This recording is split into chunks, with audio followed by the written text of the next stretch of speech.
Bom dia, meus irmãos. Mais um domingo pela manhã. Para mim é uma honra estar junto com você. Pega o seu café, não sei se você já tomou café, reúne sua família para a gente ouvir um pouco da palavra de Deus. Nós passamos por um momento de crise por conta da pandemia do Covid-19, né? E nessa pandemia, as nossas vidas foram afetadas. Não tem nenhuma pessoa no planeta, acredito, que não tenha a sua vida em algum aspecto afetada pela pandemia, pelo coronavírus, seja no aspecto econômico, na questão do trabalho, ou na rotina, né? Agora a gente tem que usar máscara, higienizar as mãos, lavar a roupa sempre que volta de casa, né? A vida de todo mundo foi afetada. E nesses momentos de crise, nós sempre esperamos a solução. E agora nós vemos, né, a solução. No início desse mês, né, na realidade, acho que no finalzinho do mês passado, nós começamos a ver a vacinação em massa aqui no Brasil e a gente começa a vislumbrar a esperança da solução. Eu acredito que algum dia nós vamos poder falar assim, ó, nós vencemos o coronavírus. Pela graça de Deus, vencemos a Covid-19. E quando esse dia chegar, nós poderemos olhar para trás e ver algumas lições que nós aprendemos, né? Você, ainda não tivemos a solução, mas você já aprendeu alguma lição? Você já aprendeu algo? Você já cresceu em alguma área da sua vida por conta da pandemia? Nunca subestime o poder didático de uma crise. As crises, elas ensinam. Pessoas, elas têm a vida mudada depois de momentos difíceis, de situações complicadas. Pessoas, elas aprendem coisas, elas inovam em momentos de crise. Crise tem um poder didático incrível. Pensando nisso, na quinta-feira nós começamos uma série de mensagens intitulada E Vocês Conhecerão o Senhor. Meu desejo com essa série é fazer com que você conheça mais quem é o seu Deus e que você seja satisfeito nele. Tão satisfeito ao ponto de que o pecado não vai ter espaço. Ao ponto de que pecados que você tem guardado no coração durante anos da sua vida, eles serão deixados de lado. Porque a presença do Eu Sou, a presença do nosso Deus preenche. E ela é valiosa demais para competir com coisas ruins, né? Eu queria começar essa série. As lições que nós vamos trazer são lições que provavelmente você já conhece. Nós falaremos sobre pecado, sobre punição contra o pecado, justiça, castigo e falamos sobre restauração, sobre mudança. Essas três coisas com certeza você já sabe, né? Você já tem um tempo de igreja, você já conhece esses três temas. Mas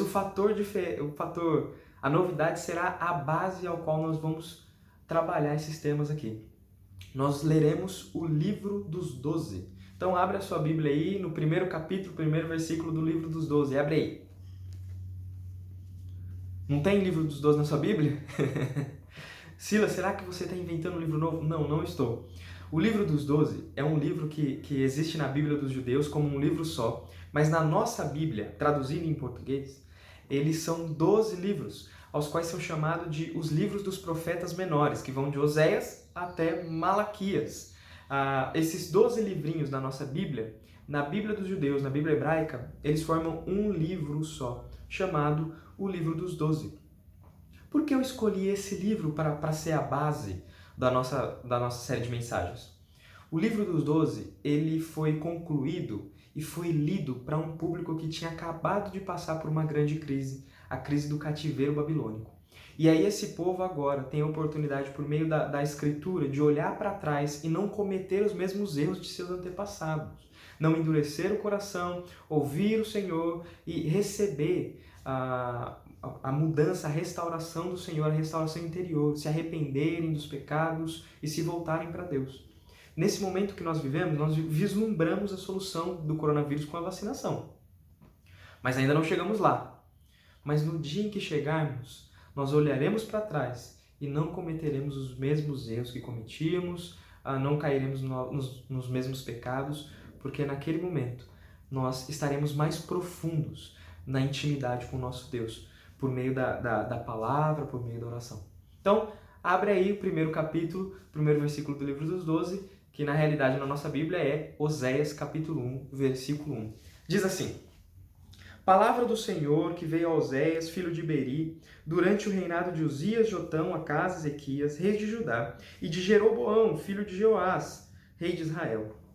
Só esse versículo. Talvez você leia esse versículo e fale assim, Silas, o que esse versículo tem a ver comigo?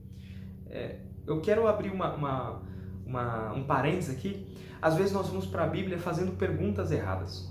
O nosso desejo de ouvir o Senhor, o nosso desejo de nos aproximar mais dele, faz com que às vezes nós nos aproximemos dele por meio da palavra de maneira errada, fazendo perguntas erradas. Qual que é a pergunta que você faz quando você lê a palavra?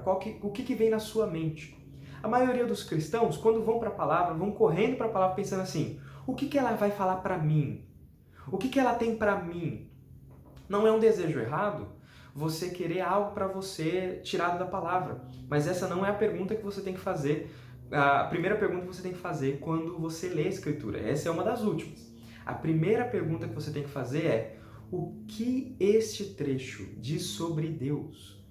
Uma vez que você conhece o Senhor, aí você tem todo o conteúdo necessário para louvar, para agradecer, para se prostrar, para se arrepender, para se humilhar diante dele, para sorrir, para chorar. Você já tem todo o conteúdo necessário. Uma vez que você conhece o seu Senhor, você sabe quem é. A palavra foi escrita para falar sobre ele, né? A Bíblia não foi escrita não é um livro que fala sobre mim.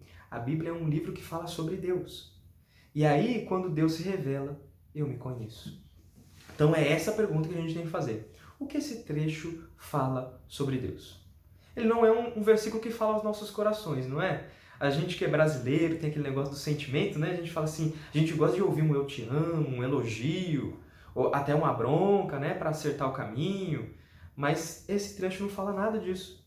Ele está dando informações, parecem datas, né? Ele fala o nome dos reis, nos dias em que reinavam. Ele falou o nome de um cara aí, um profeta, Oséias. O que esse trecho fala sobre Deus? Para que a gente entenda isso, a gente precisa compreender, interpretar, entender o que esse trecho, qual é a função desse versículo na Bíblia. Primeiro ele mostra assim, palavra do Senhor que veio a Oséias. Oséias é um profeta. Quem eram os profetas? Aí tem uma boa pergunta para a gente responder. Os profetas não eram pessoas que adivinhavam o futuro.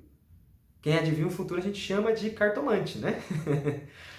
Os profetas eram homens separados para falar em nome de Deus. Como assim? Moisés, ele foi um grande homem de Deus. E quando Deus foi dar os 10 mandamentos ao povo de Israel, lá em Êxodo 20, Deus falou do céu os 10 mandamentos para o povo inteiro ouvir. O povo ouviu a voz de Deus e ficou com medo. E aí eles chegaram em Moisés e falaram assim: Moisés, Deus fala alto demais. A gente está com medo. Fala você com Deus. E aí depois o que Deus falar para você, você fala para a gente. Nesse momento, Moisés assume o papel de falar em nome de Deus. Ele já tinha esse papel um pouco antes, né? Desde a época que ele falava com o faraó. Mas aí é o povo falando: ó, Moisés, você vai falar com Deus. E Deus vai falar com a gente. E aí, quando Deus vai comentar isso, em Deuteronômio capítulo 18, a partir do versículo 14, Deus fala assim: Moisés, depois de você eu vou mandar dos israelitas, eu vou fazer surgir profetas. Os profetas eram pessoas que falavam em nome de Deus. E aí Deus vai falar: eles vão falar as minhas palavras. Para que o povo não fosse enganado.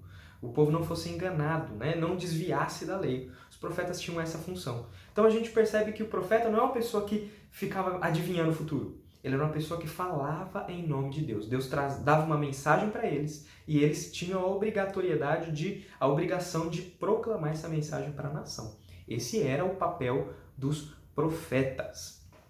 Então nós vemos aqui Oséias como um homem que está sendo separado, está sendo chamado para falar em nome de Deus. E ele vai falar à nação de Israel. E aí ele vai mostrar em que época ele falou. Ele coloca assim: nós falamos nos dias de...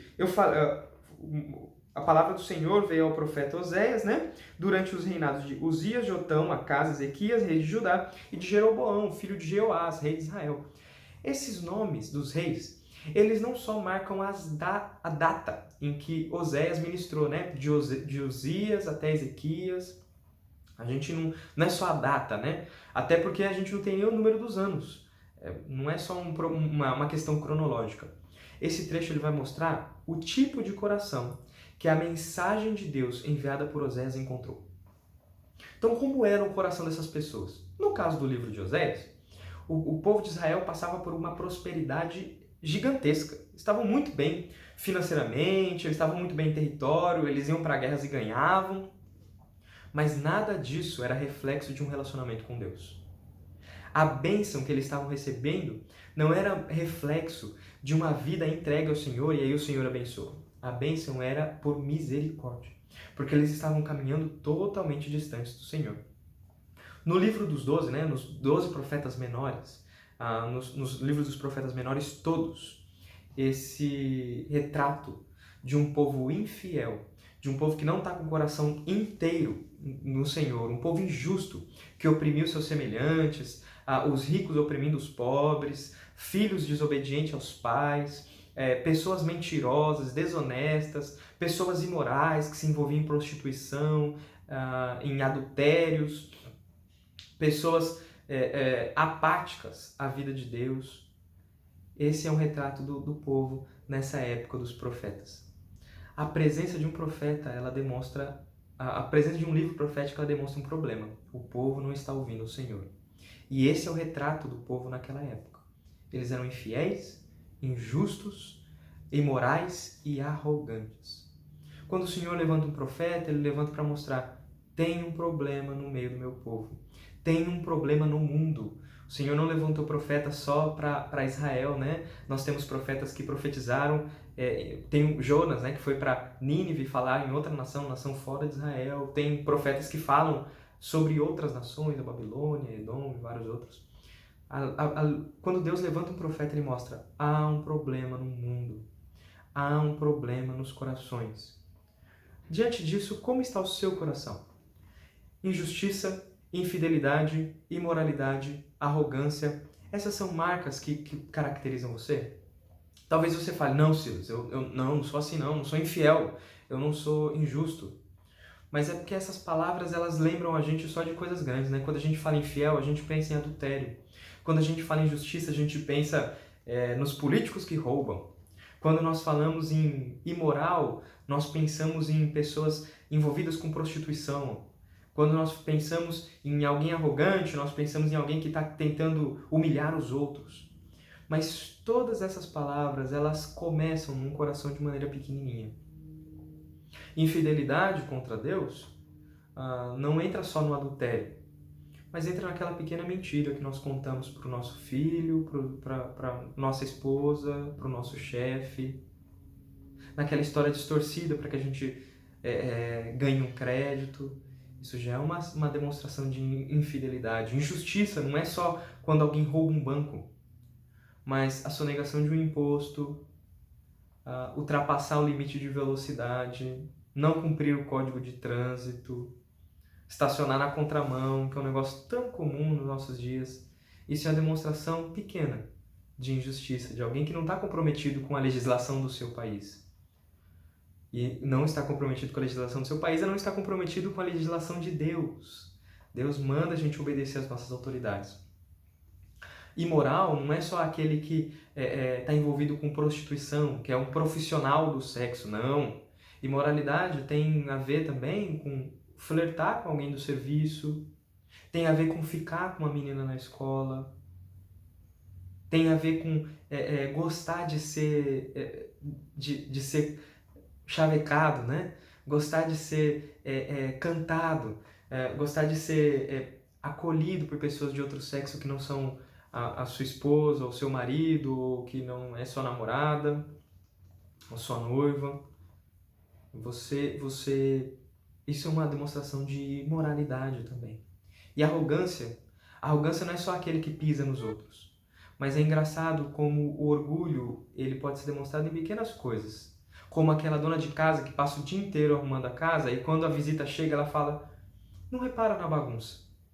Esperando a visita fazer um elogio. Não, que bagunça, que negócio é esse? Tá tudo limpinho. Isso é uma demonstração de arrogância.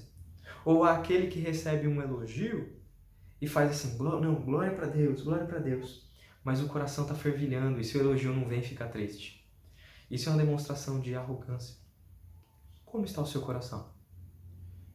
A gente percebe que a mensagem dos profetas ela é atual. Porque aquele coração infiel, injusto, arrogante e imoral, ele é o mesmo que o meu e o seu hoje em dia também. Então, A presença dos profetas agora aqui na Bíblia, ela deve nos alertar: há um problema com o meu coração. Mas o que esse trecho diz sobre Deus? Eu falei que essa é a pergunta mais importante. Vamos ler de novo. Palavra do Senhor que veio a Oséias, filho de Beri, durante os reinados de Uzias, Jotão, Acás e Ezequias, rei de Judá, e de Jeroboão, filho de Joás, rei de Israel. Qual que é a primeira expressão que aparece nesse versículo? Você já percebeu? Palavra do Senhor. Essa expressão, palavra do Senhor, é a ênfase nesse versículo. Oséias não era, o profeta Oséias, ele não era um militante, ele não era um revolucionário que olhou a situação ruim na sua cidade, olhou a situação ruim, os pobres sofrendo, ele olhou o povo caindo em imoralidade, o povo sendo injusto, as leis sendo quebradas, e um militante que se levantou por vontade própria e começou a querer fazer justiça. O profeta não é um revolucionário, o profeta é um comissionado. Ele recebeu uma mensagem dos céus. Por isso que esse trecho começa com palavra do Senhor. Não foi ele quem tomou a iniciativa de falar. O que esse trecho diz sobre Deus? Esse trecho me mostra que Deus tomou a iniciativa de falar conosco. Deus tomou a iniciativa. O profeta não é um revolucionário, era um homem que, por meio de visões e sonhos, ele recebeu uma mensagem clara do Senhor sobre pecado, sobre juízo e sobre uma promessa de restauração. E ele tinha a obrigação de proclamar isso. Não porque ele amava a política ou porque ele era alguém envolvido com a ação social, mas porque ele tinha uma missão, a missão de falar em nome de Deus. Deus tomou a iniciativa de levantar homens para nos alertar, nos mostrar o nosso pecado, nos mostrar o quanto o pecado é grave, mostrando a seriedade do juízo. Esses homens que ouviram Oséias e que ouviram todos os outros profetas menores, eles foram julgados e eles foram maus e foram julgados, por isso morreram. Alguns morreram no cativeiro por causa do pecado. O Senhor mostra não só o pecado, ele mostra que o pecado mata. Ele mostra que o pecado, ele sempre traz juízo. A presença de um profeta mostra que o Senhor conhece, não tem como esconder as coisas de Deus. Deus, ele conhece o íntimo do coração. Quando Deus, ele condena a cobiça e a arrogância, coisas internas. A gente não precisa externalizar nem cobiça nem arrogância.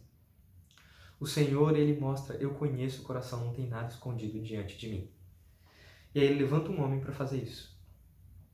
O Senhor, ele toma a iniciativa. A palavra não vem da boca de Oséias. A palavra vem da boca do Senhor. Por ser palavra do Senhor que veio a Oséias. Deus tomou a iniciativa. Nesse momento agora nós podemos trazer para a gente. O Senhor se comunicar conosco é uma demonstração de amor fantástica. Nosso Deus, ele é onipotente, onipresente, ele é grande.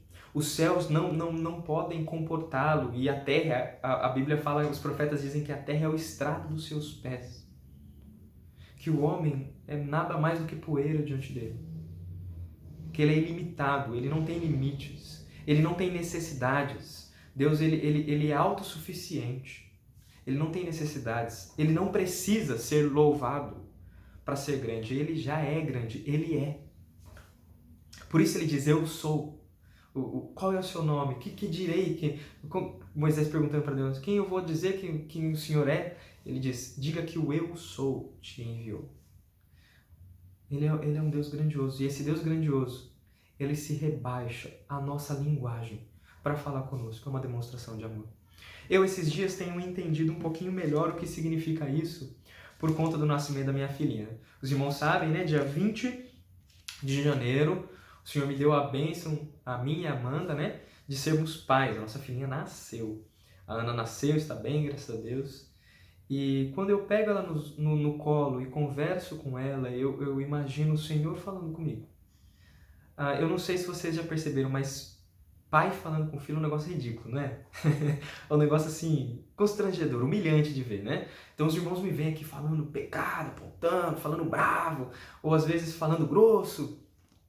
Mas na hora que pego minha filhinha nos braços, olho nos olhos dela, a voz afina, o vocabulário se torna pobre, falo palavras erradas, tudo com o desejo que ela entenda e que ela conheça quem é o pai dela. ela não tem um mês ainda e por causa disso eu sei que os olhinhos dela não me enxergam bem. Os olhinhos de um recém-nascido, eles não enxergam bem, né? Os médicos dizem. Eu sei que ela talvez não enxergue meu rosto. Ela olha e veja vultos. Mas quando falo com ela, o meu desejo é que ela conheça, mesmo que ela não enxergue, mas que ela reconheça quem é o pai dela. E que ela entenda que o pai está ali disponível, que o pai a ama. Quando eu leio um versículo como esse, que inicia com palavra do Senhor, e eu entendo que o Senhor, ele tomou a iniciativa de falar conosco por meio da palavra dele, enviando profetas, fazendo homens escreverem esses livros, eu penso, isso é uma demonstração de amor. Na minha vida eu preciso de mudança, eu preciso de arrependimento. Nós conversamos sobre como está o seu coração e talvez você fale assim, eu não estou bem. Eu preciso de mudança, mas eu não consigo mudar. A novidade que os profetas vão te pregar é, na sua trilha, na sua trajetória de mudança, quem dá o primeiro passo não é você. Deus deu o primeiro passo. Ele tomou a iniciativa. Ele falou com você. Ele fala por meio da palavra. Comigo e com você. Ele tomou a iniciativa. Se você ainda olhar assim e falar assim, Silas, ele falou com os profetas e tal.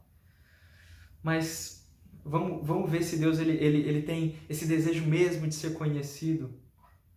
Deus não só falou com os profetas, o auge da sua comunicação, da sua autorrevelação não foi os profetas e nem a escrita dos livros dos profetas, mas o que aconteceu alguns séculos depois. Abra sua Bíblia agora em Hebreus capítulo 1, versículo 1 e versículo 2. Olha só o que ele vai dizer. O autor de Hebreus diz assim: há muito tempo, Deus falou muitas vezes e de várias maneiras aos nossos antepassados por meio dos profetas. Deus conversando, né? Deus tomando a iniciativa de se comunicar, se fazer conhecido, para que ele seja verdadeiramente adorado, as pessoas se arrependam dos seus pecados, se dobrem diante dele, sejam restauradas, né? Mas olha o que ele continua. Mas, nesses últimos dias, falou por meio do Filho, a quem constituiu o herdeiro de todas as coisas e por meio de quem fez o universo. O nosso Deus, ele não só se rebaixou ao falar conosco na nossa linguagem, mas a humilhação dele foi mais funda. Ele veio por meio de seu Filho. Nosso Deus, ele encarnou, ele se tornou como nós. Ele não é como os deuses das outras religiões, que são manipulados por seus profetas. Não, os profetas eram submissos ao seu Deus, ao Senhor, né? Os profetas eram submissos a Deus. Não é como os deuses de outras religiões, de outras seitas, que ele só se manifesta para castigar, para ser um Deus ruim, amargo, um Deus rancoroso. Não, o nosso Deus é um Deus que se revela, ele quer ser conhecido, ele quer ser adorado. E por isso ele desceu em forma do Filho. E quando nós olhamos para o Filho, nós entendemos a mensagem dos profetas. O Filho, ele pregou contra o pecado, mas ele sofreu o juízo. A nação de Israel, na época dos profetas, morreu. Eles tiveram que morrer por causa dos seus pecados. O Senhor disse em Oséias capítulo 6, eu matei vocês pela palavra dos profetas. Mas por causa do Filho, eu e você não precisamos morrer por causa de nossos pecados. Pois o Filho tomou o nosso lugar. E aí nós olhamos os profetas e entendemos que a morte e a restauração de Israel apontavam para um evento maior. A morte e a ressurreição do Filho de Deus. E aí nós vemos o Filho falando contra o pecado, ele pagando o preço contra o pecado, e na ressurreição nós vemos a possibilidade da restauração. Aquilo que os profetas falaram é real. O Filho garante para a gente na sua ressurreição. Um dia seremos totalmente restaurados. Como eu falei, eu falo com a minha filha, ela não me enxerga. Mas eu falo na esperança de que ela conheça o Pai. Na certeza de que algum dia os olhos dela se aperfeiçoarão e ela me enxergará, ela entenderá o meu rosto. Ela me reconhecerá melhor. Isso acontecerá conosco. Um dia nós veremos o nosso Pai. Não por meio da palavra, mas nós o veremos face a face. E enquanto não o vemos face a face, ouçamos por meio da palavra a voz do nosso Pai. E reconheçamos e o adoremos. Nesse momento, olhando para essa novidade, o Senhor tomou a iniciativa. Eu quero te chamar a louvar o Senhor. Eu quero te chamar a glorificar o Senhor agora em oração junto comigo. Vamos orar? Senhor, nós te louvamos e te engrandecemos. Porque o Senhor, tão grande, se fez pequeno ao falar conosco. O Senhor mudou o tom de voz, o Senhor usou uma linguagem que pudéssemos entender, o Senhor usou um vocabulário pobre, um vocabulário que não tem condições de conter a infinitude de quem o Senhor é. A revelação que o Senhor nos dá não chega nem perto da grandeza real do Senhor. Mas nós, agora, Senhor, nos contentamos e nos alegramos em ouvir a sua voz, na esperança de que um dia o veremos face a face e entenderemos completamente aquilo que o Senhor revelou em parte aqui na Escritura. Senhor, nós esperamos o dia em que o veremos. E enquanto isso, Senhor, te pedimos, mude a nossa vida. Senhor, por favor, nos tira de nossos pecados, nos limpa, faça com que a gente odeie o pecado assim como o Senhor odeia, faça com que nós caminhemos no caminho de santidade assim como o Senhor é santo. E nos ajude, Senhor, a ir para a palavra, querendo conhecer o Senhor, e não com um desejo egoísta, querendo aprender mais, ou só encher a nossa cabeça de conhecimento, ou receber um afago egoísta. Senhor, nos aproxima do Senhor. Esse é o nosso desejo. Em nome de Jesus. Amém. Uma boa manhã. Hoje à noite, quem estará pregando é o nosso irmão Francisco. Por conta disso, a nossa série de mensagens vai ser interrompida e nós voltamos na próxima quinta-feira. Nas quintas-feiras, nós, além da mensagem baseada no livro dos profetas menores, em que nós estamos aprendendo muita coisa, está sendo muito precioso, já foi muito precioso na quinta-feira e acredito que vai ser nas outras também. Eu estou abrindo para perguntas, então eu quero te sugerir, leia o livro dos profetas menores e venha na quinta-feira. Se surgir alguma pergunta, a gente tem um momento lá para você expor o seu coração, louvar o Senhor e também perguntar. Um grande abraço, um bom domingo e até hoje no culto à noite.